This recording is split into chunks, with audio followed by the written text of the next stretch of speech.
in, everybody, to the Crosstown Baseball Show, and a little bit newer of a format. You're actually seeing our faces. Well, at least if you're watching us on YouTube, you're seeing our faces.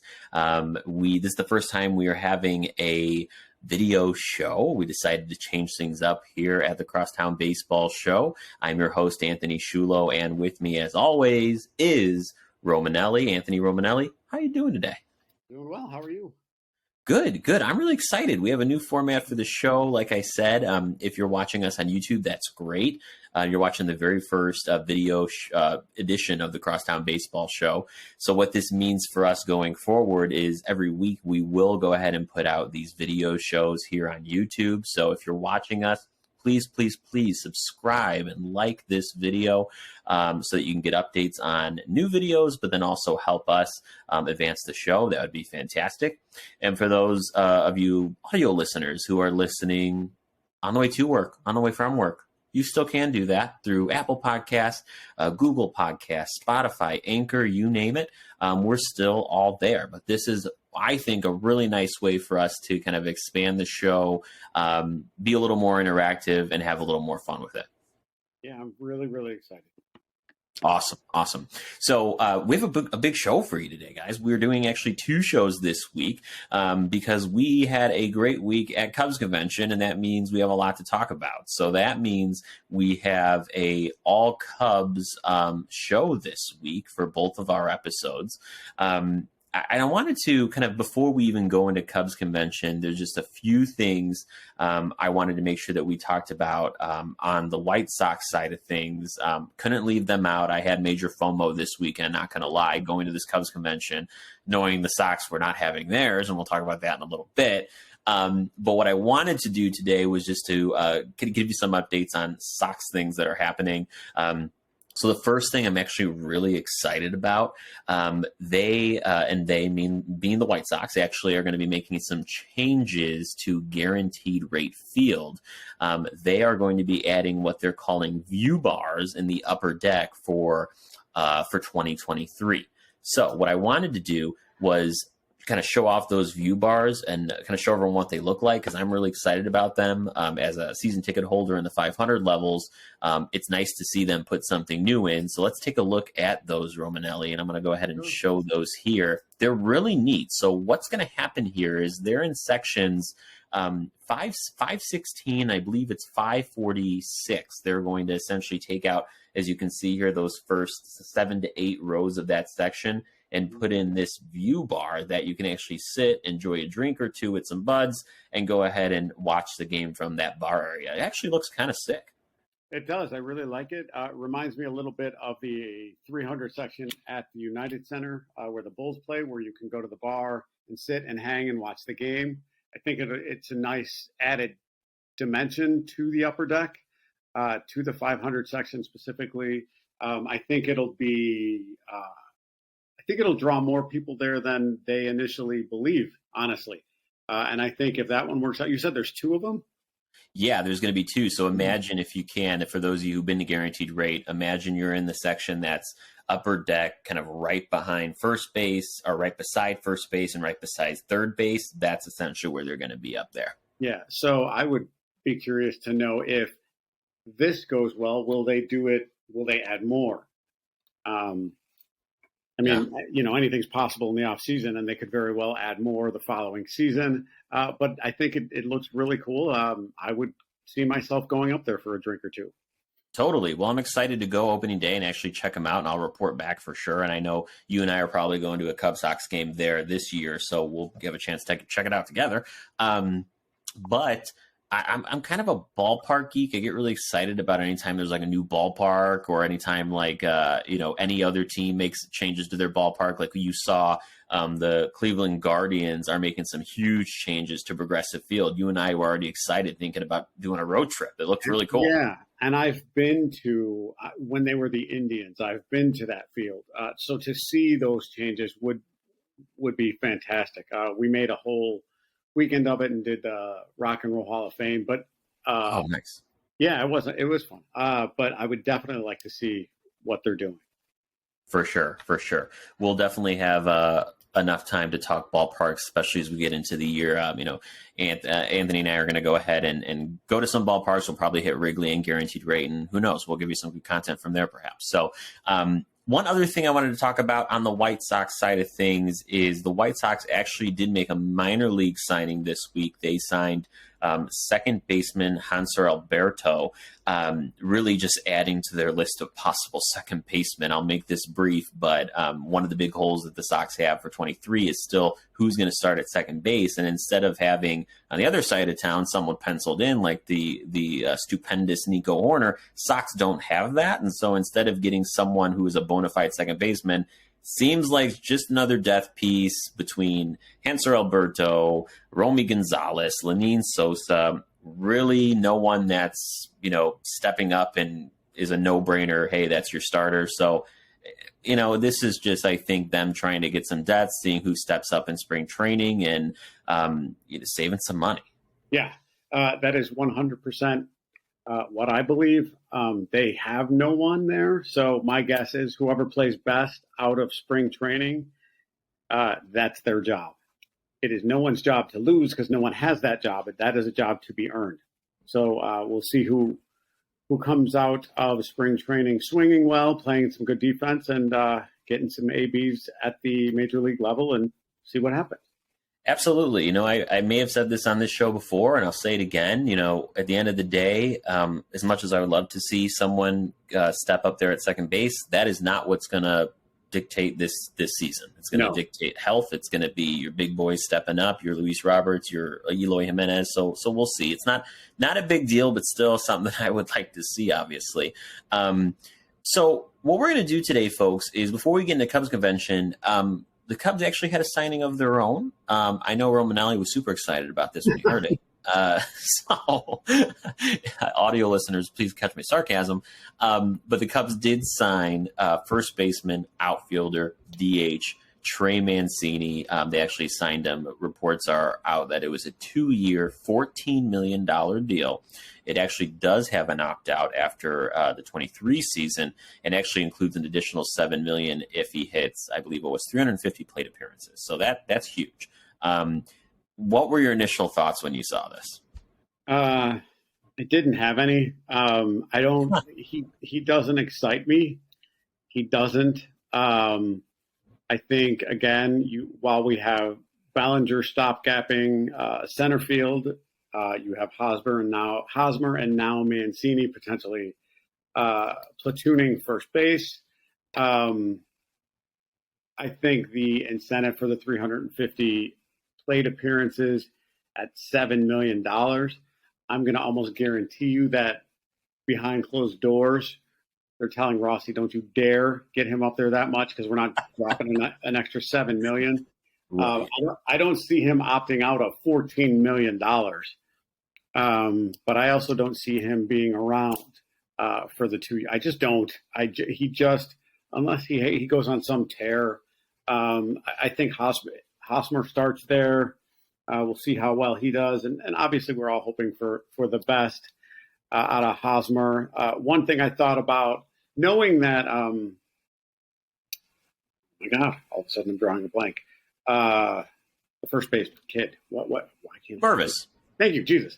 Knowing that Mervis is waiting in the wings to ultimately be playing first base, I'm wondering if Hosmer and Mancini are stopgap until he's ready, and they put Mervis at the DH because they don't have a solid DH. You still don't have a solid third baseman either. And I'm wondering if this is how they get him up, like you mentioned earlier before the broadcast, that maybe he's on the starting day roster as a DH. That I would love. And I can't imagine any Cub fan not wanting him on that roster. And putting him at the DH would give him the at-bats that he needs right away so he gets used to major league pitching right away. And then once he grows into the DH role, they can move him over to first base, and Hosmer can become a solid second base or solid second option, and then Mancini can potentially disappear. Yeah, potentially. I mean, if you look at what he did in 22, Mancini, he actually played most of his games in 22 at the DH position, about 71, and the most he played in the field was 39 games at first base. He had a handful in left and right, but I suppose there is some flexibility there for Mancini, but we'll see how that goes. I think more than ever, and we talked about a couple weeks ago how you said this team should be able to go 81-81, but let's not all forget this team. I know they say they want to win a division, but this is not a team right now that's going to go impress anyone. There's no great shakes with this team, so I do think they're still in a year where they're going to experiment guys in certain places to make sure in 2024 they know who's going to be at third and they know who's going to be at first. This is still one of those testing years, at least I think. Yeah, I completely agree with you. I think 24 is the year that they're shooting to make a legitimate push. I think this is we're going to, if we get hot and we get lucky, we're going to get in. But I don't think anybody, for all the talk at the convention, when you look at that lineup and then you look at a Dodgers lineup or even the Mets, and we know the insanity with the money with the Mets, but the Dodgers, the Phillies, the Padres, the Cubs are not at that level. No one's looking at Ian Happ going, I don't want to face Happ. I mean, he's a good hitter. He is. The one thing that I'm concerned about from a management perspective is a switch hitting outfielder is like a unicorn. They're impossible to find. He is very, very, very good at what he does. He won his Gold Glove last year. And yes, they gave him his money for arbitration, but that's just to avoid getting in trouble later. Is he going to be a Cub at the end of the year? Is he going to be a Cub at the beginning of the year? I know you and I were going back and forth on social media about this a little bit ago. With all the facts in front of us, I find it very hard to believe that they would trade him before spring training, right? And quite frankly, he's the type of guy, if anybody on this team right now, literally number one on my list for a contract extension, he's number one. And so if they're smart and they really want to win 23, 24 and beyond, that is the type of guy, when you look at what he brings to the locker room, just the type of dude that he is. And talk about, you talk about being a unicorn. This is the type of guy you need to lock up. I mean, you locked up nobody else. Please let it be this one. Exactly. He's first and then Nico. And they locked him up for $10 million. So from an arbitration perspective, that's not exactly tiny. That's not league minimum. That's not a little bit of money. $10 million says we like you enough to keep you around. They avoided arbitration with Contreras, but they got rid of him eventually. So their management's pattern worries me a lot. And I just hope I'm wrong and that Happ stays a Cub for a long time. I hope I'm wrong. No, I hope so too. And we certainly saw a lot of him at Cubs convention. So what we're going to do here is we're actually going to we're going to split the show in half, essentially. So today we're going to talk about kind of half of our day at Cubs convention. And then tomorrow when we have our episode, we're going to finish up Cubs convention. We just had really so much to talk about after experiencing that on Saturday. We're really excited to kind of go through all of it. But I want to start with just, I've been in my past Cubs fan life, I've been to 2 Cubs conventions. I believe it was like 2007 and maybe like 2012 or 2013. And then Romanelli, this is actually your first convention. I mean, what was your kind of initial impression upon being there on Saturday? I was shocked at everybody. Like we as Cubs fans know we are a special breed. We just are. And then to see it live and in person was almost overwhelming. I equated that convention to Dungeons and Dragons for Cubs fans. They were everywhere, wearing every color, I forgot to say this. I saw 3 separate fans wearing the W flag as a cape. Yes. 3 separate fans. Every piece of Cub paraphernalia that they could wear, they were wearing. I had my hoodie on. That's it. That's what I had. I had my Cubs hoodie, and I was comfortable and good to go. every pin that you could possibly imagine, every hair tie, the earrings, the purses, the Hawaiian shirts, the 70s retro light blue jerseys. They were all there. It was way cool. I was so happy to be a part of it. I would like to go again and experience it again. It was fantastic. Wouldn't have traded it for the world.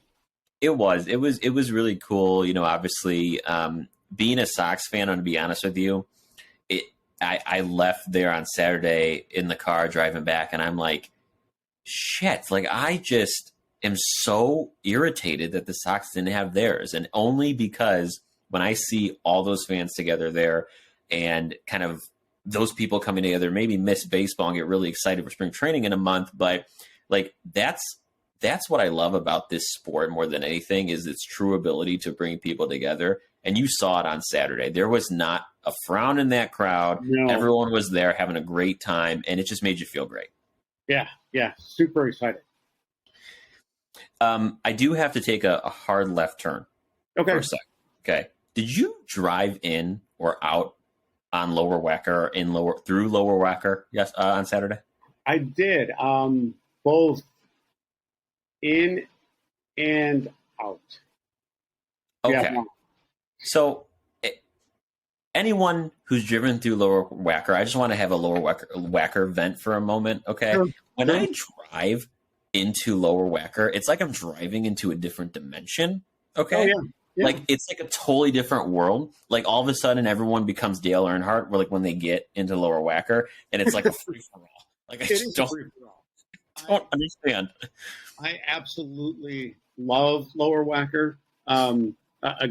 Another side note, when I was younger, and I'm talking like a little kid, and my dad would take me to a Cubs game, and he would go down Lower Wacker. So you're like, you go, and all of a sudden you're underground, and I have no idea where we are, and you just see all these roads and these lights and this and that, and you don't know what's going on, and all of a sudden you appear out of nowhere back up on Wacker Drive, and you're like, what did you just do? That was the coolest thing ever. Yeah. Now, the year is 2033, and I've appeared. Right. You are a huge Star Wars fan. I am, and I am a huge Batman fan. So when they used Lower Wacker for Batman, I was in heaven. I was in absolute heaven. And even yesterday, going down Lower Wacker, every time I go down Lower Wacker, I'm like, I'm magical. I'm going to reappear somewhere else. and you never know what you're going to see. When I was driving back, there was a fire down there. Yes, I saw the smoke. All that smoke. Yes. Okay, so I'm glad you saw it because I drove by it and I was driving. It started smoky. I'm like, what the hell's going on? All this smoke. And I drove by it. I saw the fire and I was like, do I do the right thing and call it in? I ended up calling it in, telling them like, hey, there's this fire down there. I was the only car around. Can you like go check it out? Go ahead. It just amazes me all the shit you see down there. It's nuts. When I saw it, I thought I was lost. I was like, what? Did I make a wrong turn? Like, where am I? Like, is there some like Lower Wacker like garbage burning dump that I turn toward, and it's where they burn all papers or God knows what that people aren't supposed to know about. Yeah, it freaked me out. Oh, goodness. Well, obviously, wow, we took a hard left turn per usual because, hey, that's what we do here on the show. There are no rules. The only rule is there are no rules. So, but want to start talking about Cubs Convention. Their schedule for Saturday was jam-packed, which is a bunch of different sessions, anywhere from the Ricketts to the pitchers to baseball operations. And one of the things I wanted to start talking about today, right off the bat, was that first session that morning where it was the session with the Ricketts family. You had Tom Ricketts, you had Laura Ricketts kind of talking about the state of the team, and then they actually took questions, which this was the first time, obviously, they've taken direct questions in about 3 years since the last Cubs convention. So just initial impressions having the chance to kind of hear them speak, Romanelli. A couple things. Laura Ricketts talked a little bit too much about her softball past, which I was like, really? No one cares. Seriously, like nobody cares. Um, but when they got to the meat and potatoes of everything, Ricketts was very careful with his words, as you expect upper management like that to be. Um, you and I have apparently I've talked about this every week, but I'll bring it up again because it is the thorn that will forever be in my side. Here it Um, comes. here it comes. My the question that I wanted to get up and ask was the very first question asked to Tom Ricketts about, with Wrigley Field being a landmark and it being such a wonderful place to go, the fact that you dropped a DraftKings building smack in front of the most iconic baseball park, one of the most iconic baseball parks in the entire country, is a slap in the face to the sport. It shows your fans that while you may love the game, you have put the almighty dollar above the love for the game. And that woman said it very eloquently, and people were very much behind her and it was hard for him to get away from the fact that, well, I need to make money. We all know you need to make money, but when MLB 2 days prior to the convention said that baseball owners made $10 billion. They made baseball. MLB made $10 billion. That's with a B. Yeah. When they made $10 billion, Tom Ricketts isn't hurting for money. And the fact that they did that and put that DraftKings building there has irked me to no end. I hope not a single sports fan ever sets foot in there, ever. Well, you know what's funny is we all know I'm not a Cubs hater by any means. I'll support that team through thick and thin, whatever they need. But I do like to be a little bit of an asshole sometimes. And whenever the Cubs do anything and I post it on social media, I'll always post in all caps with it, biblical losses all day. Like, the stupidest thing I've ever heard. And you're right? I mean, there is no way in hell at any point, COVID, hell or high water, whatever, that they were ever struggling. I mean, it's not possible. No, didn't know. There were questions brought up about him potentially buying. It was Chelsea, right? Yeah. And I actually, knowing, if you look at Jerry Reinsdorf, he owns two teams, so I was okay with the fact that he was looking at Chelsea, as long as, like, Reinsdorf, takes care of both teams. As long as you take care of both teams, I'm okay with that. And again, as a soccer fan, I was okay with it. I understood it. Like he said, he's got a million different business adventures or business ventures. Sorry. So I was okay with that. But some of the questions were pretty pointed, and he had to tiptoe, and it was good. But we knew, and he knew, it was coming. Totally. And it was apparent throughout the whole session that lasted about 45 minutes. And one of the things that, and, folks, I like to be positive. I don't like to nitpick too much, but I want to here for a second, because there were some things that he said that I, not even as a fan, was asking myself or asking after he said it, like, is that really true? Like, have you really done that? So, for example, right early on, he said something along the lines of, I'm here, and our ownership group, Laura and I want to be the best at everything. Well, if you do, then why didn't you spend the money over the last couple? You know what I mean? Like, that seems to be very selective, the whole I want to be the best at everything. And I just don't know that entirely has been evident in the last few years. Not at all. What was I going to say? There was something that I read just in the last day or two about the Cubs financially. Okay, here it is. This team is the third largest market. They're in the third largest market. They have the second highest ticket prices and the fifth most profitable team. If you're the fifth most profitable team, no, you're number 5. Don't tell me you don't have the money. Right. And there's you don't have the money. Right. There's the argument there, and this has been a prevalent argument, is that you're either on the upswing or you're rebuilding. And there has been evidence, of course, in the last 5 years, the rebuilding Houston Astros, the rebuilding Cubs, the Sox went through their rebuild, whatever.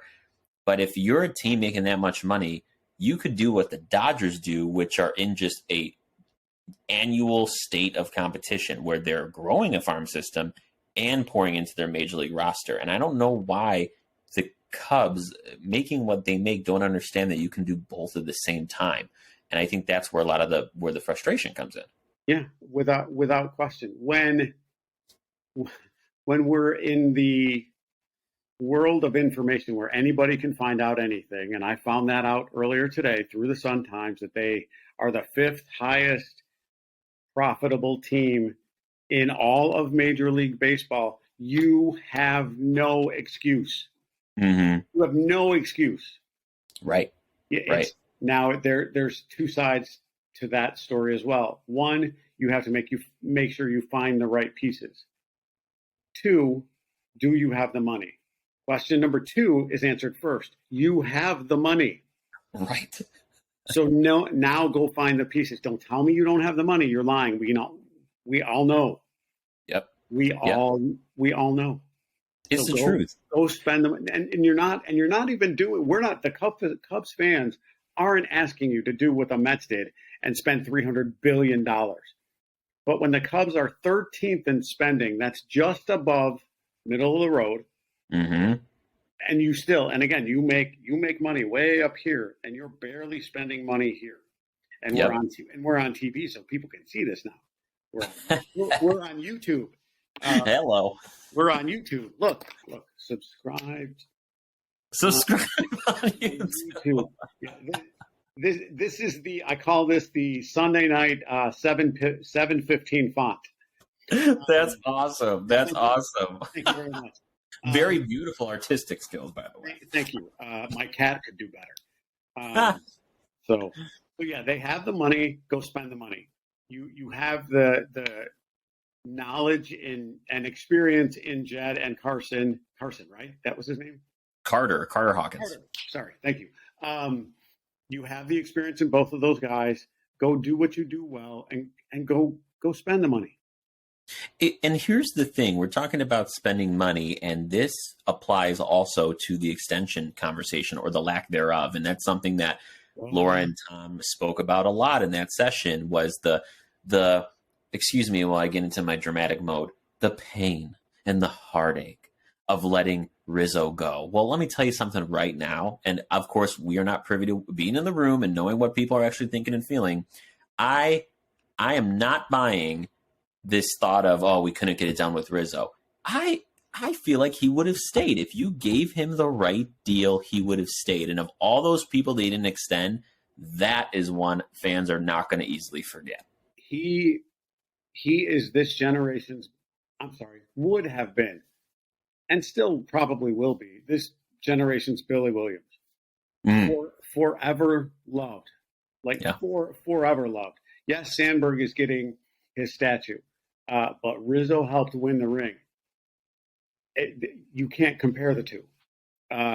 Sandberg is a 10-time or 9 or 10-time Gold Glove winner, All-Star, but Rizzo meant the world to this team. One of the things, speaking of signings and stuff, one of the things that I want to address relating to the Ricketts and how they handle extensions was when Chris Bryant was let go, he cried in the dugout and the whole world saw. During the time, and I don't have the numbers in front of me, but we can ask a caller, which we don't have. But we can ask somebody to pull up the numbers. Before Happ and Contreras knew they were staying, Contreras' numbers particularly were doing this. Here's how I know Cubs brass was not actively talking to its players. Because when Happ and Contreras found out, they found out in the dugout and hugged like they were little children. These are grown men. Have grown men conversations with grown men about their grown men futures. Don't make them wonder and guess. That does nothing for their psyche. It tears a team to the ground. It tears a team to the ground. In the last 2 years, during the tear down, I'm not calling this a rebuild. I'm calling it a tear down. They've Yeah. won either 71 and 74 or 74 and 71 respectively these last 2 years during the tear down. And by management not communicating directly with their players, it plays with their heads. Mm-hmm. And as soon as Contreras knew he was staying, his numbers went up. Then Morel comes up and he bonds with Morel, and the Cubs take off, and there's this upswing. And now we're not signing Contreras. Absolutely. I mean, the two things there is, number one, they knew the plan all along, and they could have communicated it to them. And two, we both know they should have communicated it. They should, and they should have, because we both know that baseball is a mental game. Yep. And if you are not right, if you're not focused, if there's a million other things in your head, you're not hitting a 99-mile-an-hour fastball. It's not going to happen. Go ahead. Go ahead. I'll tell you what. If I would prefer to know that I'm being traded. Like, I would want to know, and here's why. Because then I would want to prove two things. One, to the team who's trading me, here's what I'm now capable of. So you're trading me, fine. Now I'm going to hit 295 instead of 275. And then the team I'm going to is getting me as I'm hitting 295 up to 300. And kind of saying to the other team that got rid of me, screw you. If we look back historically at Maddox, when Maddox would pitch against the Cubs, that man pitched from another world. He will never, ever. He is as gracious as they come, but we all know as Cubs fans, that man will never forgive that Cubs organization for how they treated him. And they would not. You don't give a Cy Young winner an extension. And this is back in the days of the Tribune. So what you've got is the Ricketts repeating what the Tribune has done. And the expression "history will teach us nothing" is repeating itself, and it's terrible. Well, here's the thing with all of that is the history repeating itself. It could very well be the case, but what's really going to tell if it is or not is what happens going into 2024, because this is, as we just talked about, one of those last years where, kind of getting your feet wet, testing putting players to the test, seeing what you have. 2024 should be that year. But I really, they talk a big game, and we'll get to what Baseball Ops said in a little bit here. But the whole theme, I think, of Saturday was kind of a subliminal, we didn't do this right. We didn't extend our guys. We got one championship. We didn't build something sustainable. Well, now we're going to, because we built our system, and now we have guys coming up to the majors and they're young players. Like, I truly think in my heart of hearts that they do have a plan for that to be sustainable and not have something last 2 or 3 seasons. I think they really want that, but the proof's in the pudding. It's time to kind of step up and actually prove to us that that's the plan. And maybe, and just maybe, they learned their lesson. And this will be, again, we don't think it's this year, we think it's next year. That this time, like, they did hear the fans. They do understand, because didn't they lower ticket prices this year? I think they did. I think it was like a 3% decrease or something. Yeah, you don't lower ticket prices if you know you're on an upswing. Sure. You just don't. Now, does that make the common fan happy? I guess. Again, it's still one of the most expensive ballparks to be in. So does that 3% even matter? That's really neither here nor there. But are they really making that change? Have they really listened, and are they really going to build to be sustainable? As a matter of fact, that's in my notes from Saturday. The very, very first thing I wrote down, and I have it in quotes, was sustainable and competitive. I have it in quotes. It's right here. I mean, that. And I'm glad that they're taking that approach, but at the end of the day, again, putting myself in the shoes of a fan, I don't want to see that for 2 or 3 years. If you're giving me the LA Dodgers, be the LA Dodgers, please. Yeah, it makes me want to be. a Dodgers fan. It makes me want to be a Yankees fan because I know they're going to compete every year. I know that I could show you my notebook that says sustainable and competitive, but we've seen my handwriting already.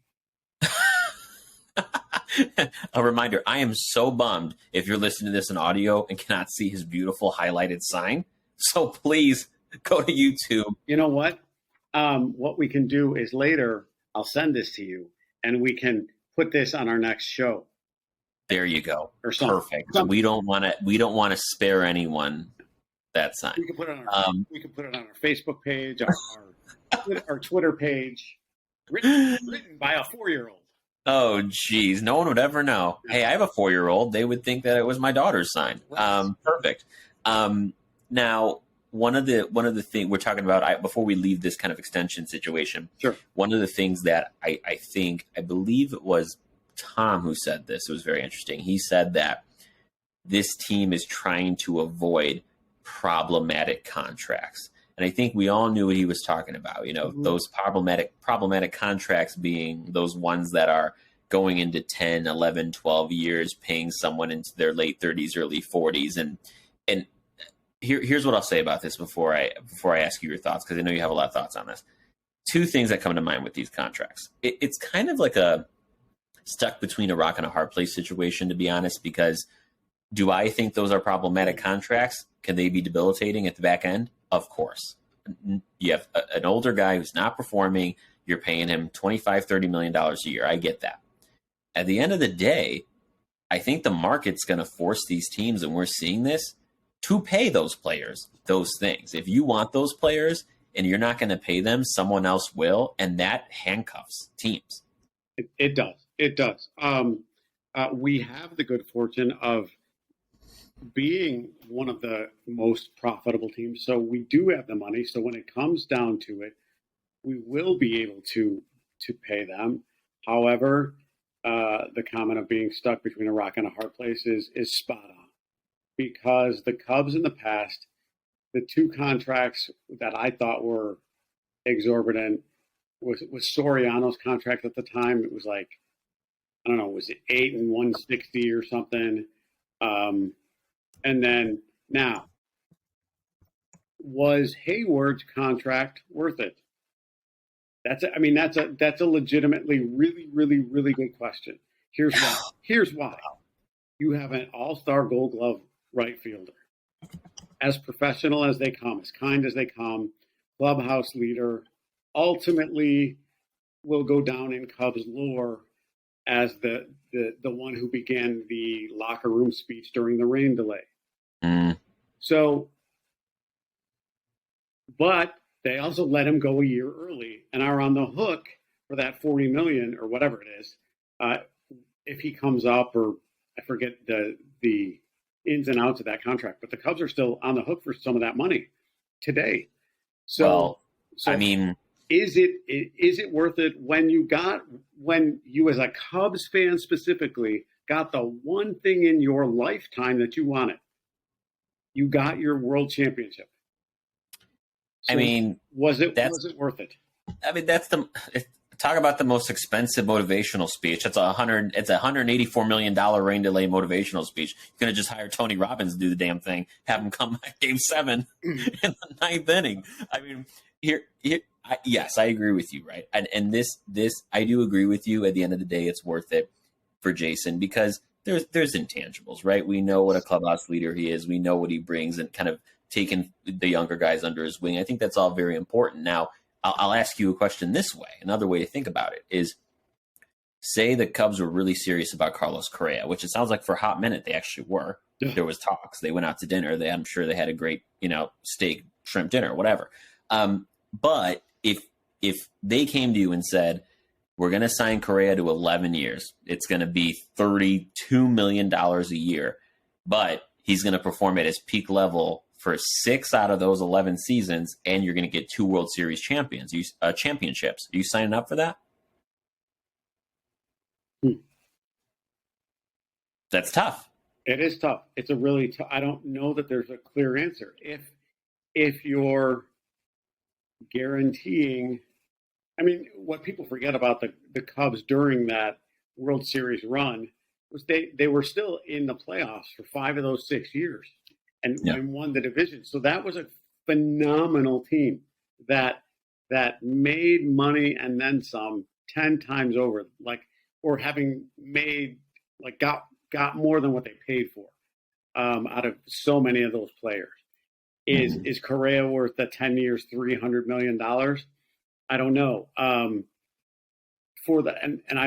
not a Bryce Harper hater, but I've never liked him. Sure. However, he finally, in the World Series last year, that man made every single penny that they paid him. I mean, he could not have played better, been more focused, been a leader, anything. Like, again, all of this money that you and I are talking about and all the people that are listening and looking at us and all that stuff, none of us can fathom that kind of money. We can't fathom that kind of money. So it's an interesting conversation to have for sure, even knowing we can't fathom that. But Harper earned every penny. Now, that's 32 teams at how many guys per team? 45? No, 20. No, on the 26. So you've got 32 teams, 26 guys. I mentioned one that was worth the $300 million. One. Yeah. The track record's not a good one. It just isn't. No, it's not a good business model. But those owners know what they're getting into when they become an owner. But again, 26 players, 32 teams. How many other guys are worth, like? And again, Bryce Harper is the only one in my mind that made every penny. Now, next year, if he has a crappy year, then no, it's not worth it. Right. Well, in an interesting way, I kind of think you're answering my question, though, right? Because Bryce Harper, in 3 years, 4 years, that contract may very well look bad too. And I think if you're in the owner's seat, in a GM seat, you're like, you know what? The only way I'm going to get this guy is going to 10 years, and I need him for the next 5 or 6 at their peak. I need peak Bryce Harper. I'm going to bite the bullet in the back end to have that high performance. I think that's what's going on in their minds, because that's the only way that works for these players. Yeah. They need to, well, first, I would like a salary cap to even it all out. I would love to see, a small market team, none in my division, but I would like to see any small market team be able to, well, Tampa's probably the best team. Like, they're a small market team and they compete every year because their player development and their management is phenomenal. But again, that's one team out of 32. The Orioles were a great story this past year. Yes. They were a great story. Yes. Are they up and coming, or was that a one and done? I can't wait to see what the Orioles do in the Eastern Division this year. I hope they tear it up. I do. Yeah. But again, those are tiny teams with no money, but player development matters. So now you, as the Cubs, you go out and you get Swanson. You know Nico's the real deal. His player development will only get better. Happ is the real deal. He will continue to get better. We're hoping Suzuki gets better. We don't know. And then there's a whole lot of questions. There sure is. One of the last things that we can quickly talk about this, because I want to move over to kind of the Jed Hoyer, Carter Hawkins baseball ops session. But before we do, had some questions about Sammy. Sammy Sosa came up a few different times. Fans are, have strong feelings about it. Where are you at with this whole Sammy Sosa making nice with the Cubs situation? This is an easy answer. I figured it would be. It is. The answer is no. It's no. He hasn't admitted to doing what he did. Bonds isn't in. Clemens isn't in. McGuire's not in. Sosa's never going to get in. No, he doesn't belong back. He won't admit anything. I couldn't care less. The corked bat and walking out on his team. That's a bad day. Whatever. you never apologize for why bring him back? Mm-hmm. They're talking in speaking of Chicago, whatever. The Bulls are talking about retiring Derrick Rose's number because of what he almost single-handedly changed or brought back that MJ type feeling to the Bulls. So they want to retire his number. Sammy did what he did, but did it illegally, for lack of a better term. We know there are still a billion AA guys probably juicing. And what was it? Tatis got caught, right? He did. Yeah. So this year, Tatis gets caught. So it's still around. No, Sammy, sorry. No. And every single person at that convention that yelled out Sammy should be slapped. And I don't mean physically. But I don't know how, I say this to people sometimes. It's okay to be wrong. It's okay. You're wrong. You're wrong. Sorry. I would much rather applaud a guy like Sandberg, who, in his Hall of Fame speech, talked about playing the game the right way. Sammy didn't play it the right way. Sandberg saw it. No, forever no. It is. I appreciate that, and I fall the same way on that issue, and I think where it comes from for those fans who have strong feelings the other way about him coming back and being recognized by the team is it's just from a place of pure nostalgia. It's from a place of I grew up watching in the late 90s him and McGuire go off in a home run race, and at the time you didn't know any better, right? At the time you were just a young person or a kid, very excited because baseball all of a sudden meant something to you and meant something to everybody because of these two guys. And I'm not going to downplay the significance of that. Steroids are not at face value. It brought baseball back, but there's that undercurrent that's not going away. I flew back like driving. I was flying to get home from a grad class to watch Sammy and McGuire compete, because they were tearing the cover off the ball, and it's bringing baseball together. And every fan at every level, at every age, it made a major impact on the game, and it was good for baseball at the time. But then now all of a sudden you peel back the onion, and there's all this stuff. You can no longer put those guys on a pedestal. You can't. You know what? I could talk about this for so long. We're going to have an episode where we just talk about like the Hall of Fame and steroid use. I mean, that we could talk about forever. I find the ethical baseball, the stat debate, all of it just so fascinating. Yeah. I mean, if you look at, for 10 seconds and then we'll move on, the 2017 Astros. Nope, doesn't count. Sorry. That you could see that point of view. You can understand that argument without a shadow of a doubt. Yeah, same thing. They cheated no less than Sammy. Sure, cheating's cheating. Yep.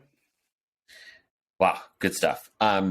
Let's move on to baseball operations, though, because I think this one, you and I kept kind of looking at each other when Jed Hoyer and Carter Hawkins were talking, because these two guys are just vastly different dudes, and I learned a lot about them just hearing them talk for 45 minutes. What were your takeaways from Jed and Carter? Jed specifically has the unfortunate job of forever living in the shadow of Theo Epstein. No matter the move he makes, he will forever live in Theo's shadow. If he should want more than anybody to put his own stamp on this franchise, because he and Theo did it in Boston. He and Theo did it in Chicago. But we all know it was Theo. It's Theo. Theo is still making changes at the major league level as we speak. The bases, the pitch clock. That's not all Theo, but some of it. There's some stuff going on behind the scenes that makes Theo one of a kind. He really was, and I think that Jed needs to get out of his shadow. And the only way for that to Mm. happen is to win. He has to. Yeah, he absolutely does. And it, I feel like, I know. Go ahead. I mean, I feel like, I don't know if this is something related to what you were going to say, but just the type of guys, Jed and Carter, they seem to be vastly different in their approaches, and just there's this just stoicism about Jed that, I don't know, it just rubs me the wrong way maybe. Whereas like Carter seems to be more like a down to earth guy who is just as skilled and could be just as skilled of a baseball guy as Theo and Jed, in my opinion. But there's just something I like a lot more the way that Carter carries himself than Jed. Two things to that point. Jed, and I think you said this to me, or somebody said this to us. Jed kept saying I, and Carter kept saying we. Mm. And that's the difference. Jed kept saying I. You're an organization. It's not about Jed Hoyer. It's not. Theo made his name because of what he did. But Theo never said I. He said Theo would say we, and we as the Cubs fans, and we have this plan, and you as a collective fan base are going to have to be patient because of our plan, my plan, not I. So Carter has the we, Jed has the I, and as Jed was speaking, and you talked about his, I don't the word you used, but Jed has this air about him that neither one of us seem to like. Jed kind of, yesterday specifically, reminded me of anybody named Chad in any 1980s movie. You just kind of hated him. And it's a bit harsh, and I'm well aware that that's harsh. Hey, you know what? Let's just preemptively apologize to all the Chads watching or listening. Yeah. Sorry, Chad. Yeah, you didn't get that. You didn't choose your name, Chad. That's your mom and dad.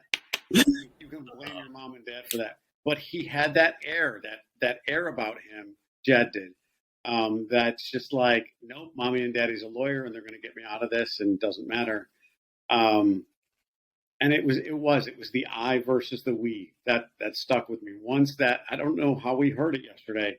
I believe it was, actually, we'll give a shout out here. I believe it was a tweet that I pulled. And I think it was, I just want to give proper credit to where credit's due. Sure. Reverend K-Fids, at K-Fids, he actually is one of the hosts of Pinwheels and IV podcast. He posted something like that. Right. So credit to K-Fids for that one. We'll, let's make sure we have him on. Oh, sure. But yeah, the I versus the we, it was evident. It really was. Definitely, without a doubt. One of the things that we did here, at least, I'm not sure if you caught this, Romanelli. I sure did. It kind of piqued my interest when they were talking about Wilson, or a question from a fan came up about Wilson, and maybe I'm over reading into this a little too much. Maybe I'm overthinking it, but he said something like, when if I were to ask you, hey, what do you think about that person? And if you really like loved them, you would have been like, oh yeah, they're the greatest. Like, they're great. I love them. Good guy, good gal, whatever. When he was asked his thoughts about Wilson, he said, and I quote, I actually grew to really like him. What? Like, that doesn't sound to me like you cared for him. No, it doesn't sound to me like you knew him well enough, because that man did bleed just as much Cub blue as Rizzo, if not more. He was just as passionate on that field as Rizzo, second for second. It's the only organization he ever knew, Contreras. Jed Hoyer should have done everything in his power to know him, to love him. And yeah, I began to like him. No, you tool. He was, again, I'll use Yachty as the comparison. Yachty will forever be revered in St. Louis lore, forever. Mm-hmm. Contreras will be one. Yes, he'll forever be revered here as well. But the Cubs let him get away. Yachty was not at the top of his game for the last handful of years, but you kept him for the same reason you went out and got Bellinger, and the same reason you went out and got Swanson, for the leadership, for the experience. He may not call as good of a game as he used to, the same way Yachty didn't. But, excuse me, when Contreras was out there, the runners were scared. When Contreras was out there hitting, the pitchers knew he could hit. He was an above average player. He was an all-star. He's an all-star World Series winner. Treat him Sure was. Yeah, sure was. I mean, he missed opportunity without a doubt. I think I do think going forward here, we're still going to learn a lot about kind of how Jed and Carter kind of operate together. I know I do see a situation where eventually this is Carter's show. Yeah. And I'm kind of excited about that. I am too. I think Carter gave me the impression that he is more willing to be and understand what it's like to be a Cub fan or something. While there has to be the business side, and Jed's like, yes, and when we approach these people to tell them we were letting them go, I think Carter is more personable. Yeah, I just do, and he'll still have to be professional, and he'll still have to mince his words carefully. We know that. We know Sure. Our management has to do that at any level of any job. But Yeah. I just feel in my gut he's more personable, and I think that will play well with the players, with the fans, with the media. I just do. Absolutely. Well, we walked away learning kind of, what exactly Carter and Jed have in store for the rest of the offseason. They did, say they're looking to improve the bullpen and improve the bench. It looks like they did that, of course, with Trey Mancini. And in the bullpen, there was a report out today, actually, that they're interested in bringing back stand-up guy Andrew Chafin. Yes. And Matt Moore. I know a lot of fans, and probably you included, will welcome back Chafin in his busted-up car with open arms. I'm telling you, they mentioned in the panel, one of the panels, they talk about the vibe at Wrigley. Chafin fed off that vibe. Stroh fed off that vibe. Yes. Not every ballpark has a vibe like that. No way. Chafin will, I'm not going to say he's going to kill it out there, but he will be welcomed back with open arms. The fans will love to have him. The first time he comes out, they're going to go bananas. If he pitches well, that's going to just be the cherry on the top of the cake to then boost him the next time he comes out. And I hope with all my heart that he becomes an unsung hero for this year, leading into next year, that they can count on. Yes. And it looks like they're looking for more guys to count on in that bullpen, and obviously they're going to need it. That's one area where they're certainly really short. Yes. Hey, we have a lot more Cubs convention stuff to talk about. This is just half of it, folks. We have a lot more that we want to talk about. So this is part one of our Cubs convention show. We're going to do part two tomorrow. But like I said when I opened this up, we're really excited to bring the video version to you so you can look at our ugly mugs for an hour as we talk about Cubs and Sox baseball. But of course, we will have this video show on YouTube every week. The best thing you could do for us is please subscribe so you get those updates. Please like every video that you're with us on and watching. Leave comments. Do whatever you need to do to engage. If you are an audio listener, everywhere you've been getting it so far, you'll continue to get it, which is great. No changes there. And we will catch you tomorrow talking more Cubs convention. So from myself, from Romanelli, we'll talk to you tomorrow. You take care. Have a good